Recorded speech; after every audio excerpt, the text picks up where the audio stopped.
Halo, assalamualaikum warahmatullahi wabarakatuh. Jadi pagi ini saya akan berbagi tips mengenai cara yang bisa dilakukan agar sapi bisa bunting.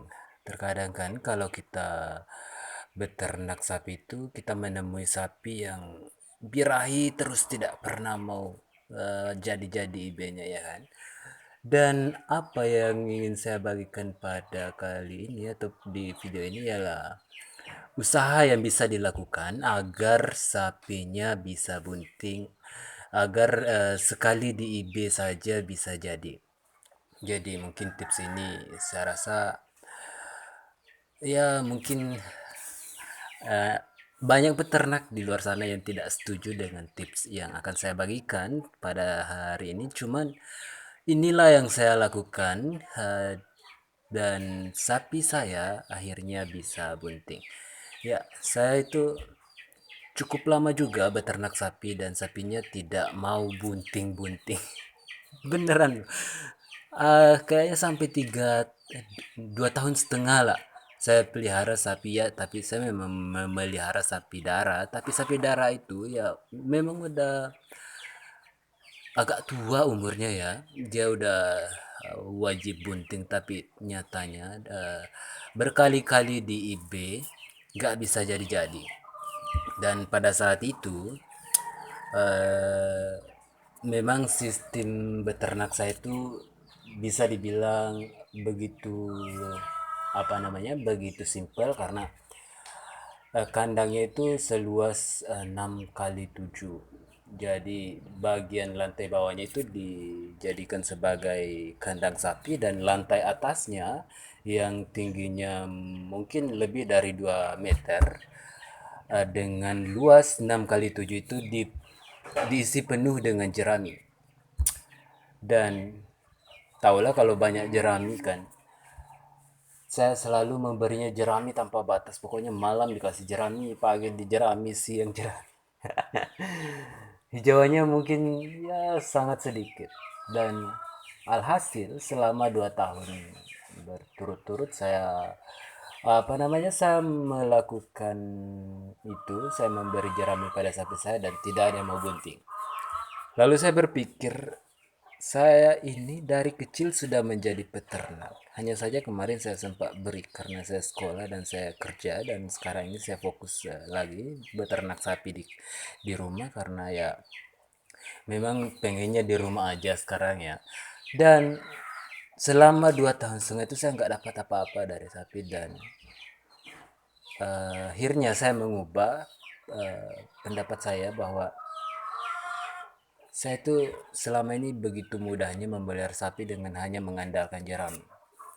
Dan saya menemukan mungkin ini sebuah inayah juga bahwa saya menemukan ide bahwa saya menyangka bahwa jerami lah yang membuat sapi saya tidak bisa bunting. Hingga pada akhirnya saya eh, melakukan percobaan bahwa untuk 1 tahun terakhir ini saya memang tidak lagi menyetok jerami dan yang kandang lantai 2 itu saya jadikan kandang ayam. Dan alhamdulillah ternyata sapinya benar-benar birahi dengan maksimal. Sebelumnya di saat dia makan jerami, begitu banyak makan jerami, sapinya tidak birahi dengan sepenuhnya, tidak birahi maksimal. Sehingga saya menemukan bahwa ternyata birahi jerami inilah yang membuat sistem reproduksi sapi saya itu mengalami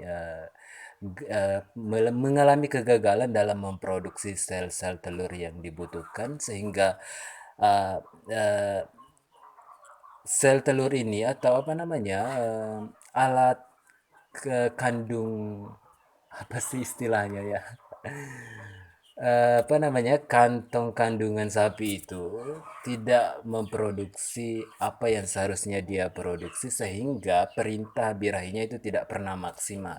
Jadi memang hampir bisa dikatakan dia tidak birahi, cuma ada sedikit menetes di vaginanya dan udah gitu aja, nggak, pokoknya nggak ada yang namanya teriak, nggak ada namanya manjat-manjat menaiki temannya yang lainnya kan. Dan setelah saya stop apa setelah saya berhenti memberi jerami pada sapinya, alhamdulillah ternyata dia bisa birahi begitu ganasnya. Dia teriak sana sini, naikin temannya sana sini, dan menetes di vaginanya itu ada semacam cairan berwarna putih, ya, agak keputih-putihan gitu.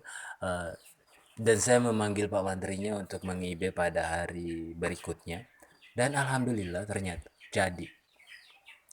Kemudian setelah mungkin beberapa, ada 2 bulan kali ya, ya ada 2 bulan, yang satunya birahi lagi. Dan nah, lihatlah betapa apa namanya frekuensi birahinya itu, karena saya punya 4 sapi, yang satunya ini memang masih agak-agak muda daripada yang eh, lebih besar tadi yang saya bilang. Cuma ini juga udah tua aja, dan setelah saya tidak memberi jerami, dia juga kembali birahi. Dia juga birahi dengan begitu ganasnya, dia menaiki temannya, dia pokoknya dia teriak juga. Dan setelah itu saya besoknya saya panggil Pak Mantri untuk mengibenya, dan sekali itu juga jadi. Dan selang mungkin ada 1 bulan berikutnya lagi, satunya lagi birahi lagi. Dan nggak begitu ganas sih sebenarnya, cuma kan memang pembawaan sapi yang satu ini memang sedikit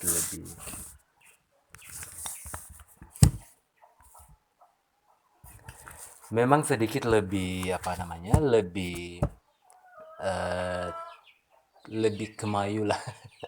Pokoknya dia lebih santai gitu kan. Birahnya nggak begitu maksimal, nggak begitu nggak sama dengan teman-temannya yang sebelumnya. Tapi setelah di IB ternyata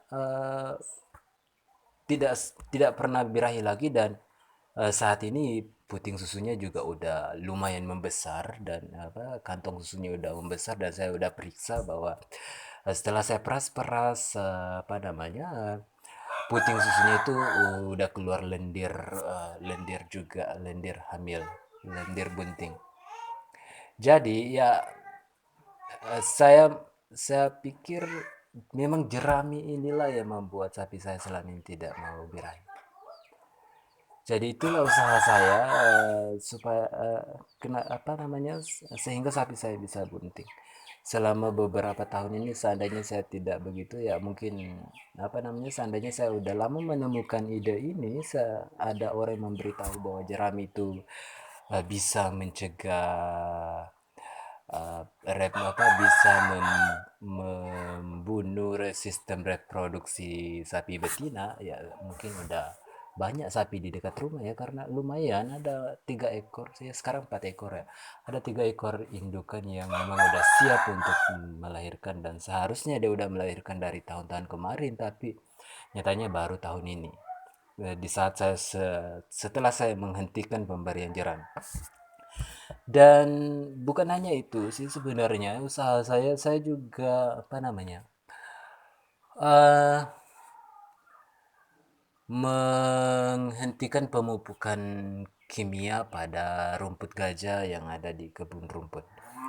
Ya, bukan karena saya ini apa namanya menyalahkan pupuk itu, cuma saya pikir bahwa sistem reproduksi ini pada sapi betina yang akan mengandung anaknya itu, eh, sistem reproduksinya itu sensitif terhadap kimia-kimia gitu kan. Jadi saya juga mencoba menghentikan pemupukan kimia pada rumput gajah, dan saya hanya menggunakan pupuk kandang.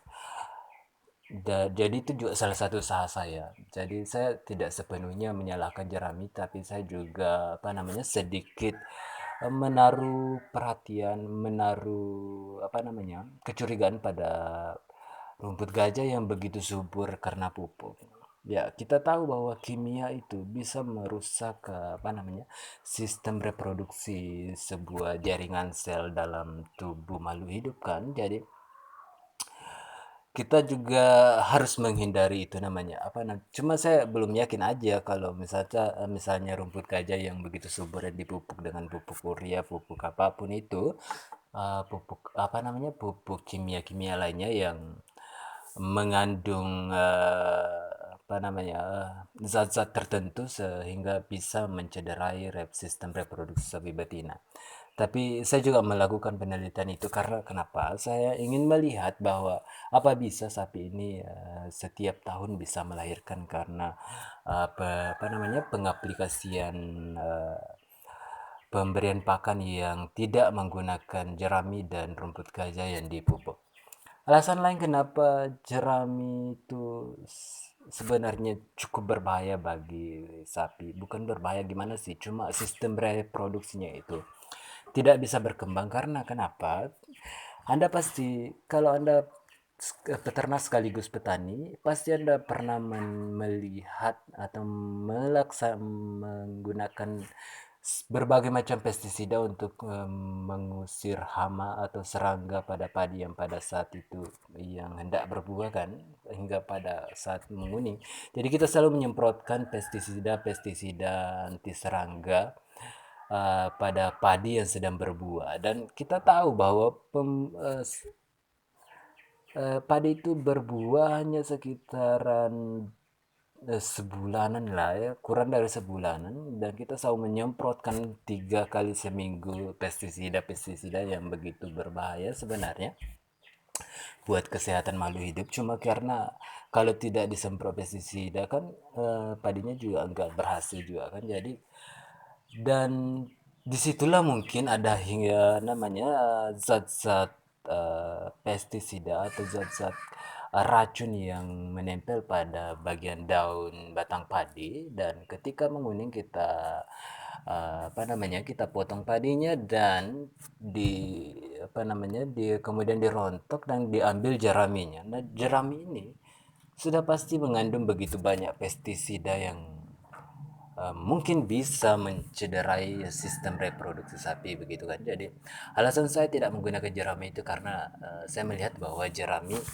itu memang mengandung banyak pestisida yang cukup berbahaya buat sapi menurut saya.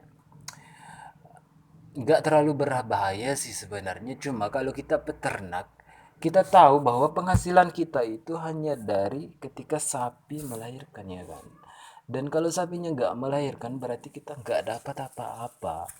Nah kalau kita nggak dapat sapinya nggak melahirkan kita nggak dapat apa-apa ya apa gunanya kita beternak ya kan. Jadi begini, kalau misalnya Anda mau senang melihat sapi Anda melahirkan setiap tahun ya hindari pemberian jerami dan eh, pemberian rumput gajah yang dipupuk. Rumput gajah sebaiknya dipupuk pakai pupuk kandang saja. Mungkin Anda akan kesusahan seperti saya saat ini. Saya lumayan kesusahan dalam pemberian pakan sapi. Cuma ya itu masih bisa diakali kan. Masih bisa kita paginya kita menggunakan pakan hijauan dan sorenya mungkin kita bisa menggunakan dedak. Ya kan dedak juga nggak terlalu mahal dibanding penghasilan sapi ya kan.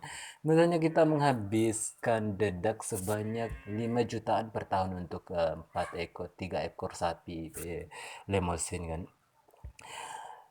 Ya tentu saja eh, jika ketiganya melahirkan kan kita mengeluarkan modal pembelian dedak itu sebanyak 5 juta dan ketiganya melahirkan pedat yang bisa dijual sampai 10 juta dalam waktu 1 tahun saja ya kan. Berapa coba keuntungan yang kita dapat? 25 juta masih banyak kan. Jadi jangan terlalu apa namanya terlalu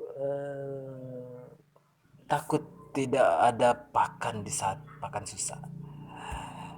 Lebih baik Anda susah mencari pakan, susah mengadakan pakan karena Anda menghindari jerami dan pemupukan pada rumput gajah, tapi ada hasil daripada kita senang ada jerami begitu banyaknya menumpuk sehingga begitu senangnya diberikan pada sapi tapi tidak ada hasil.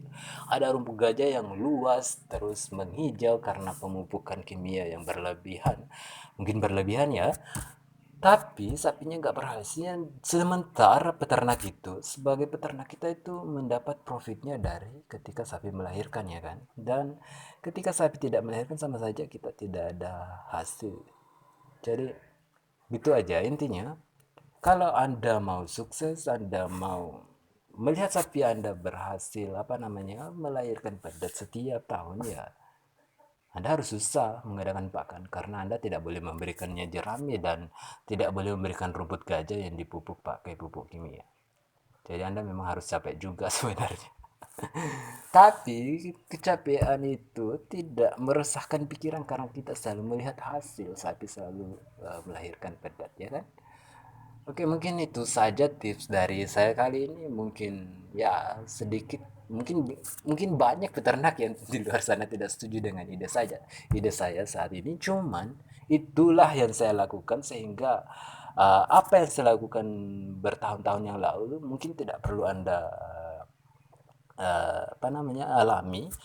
Jadi Anda bisa langsung teret menghentikan pemberian jerami dan menghentikan pemberian rumput gajah yang dipupuk oleh kimia, yang menggunakan pupuk kimia kan. Jadi sapi Anda bisa langsung berhasil tanpa harus melakukan penelitian, ya kan?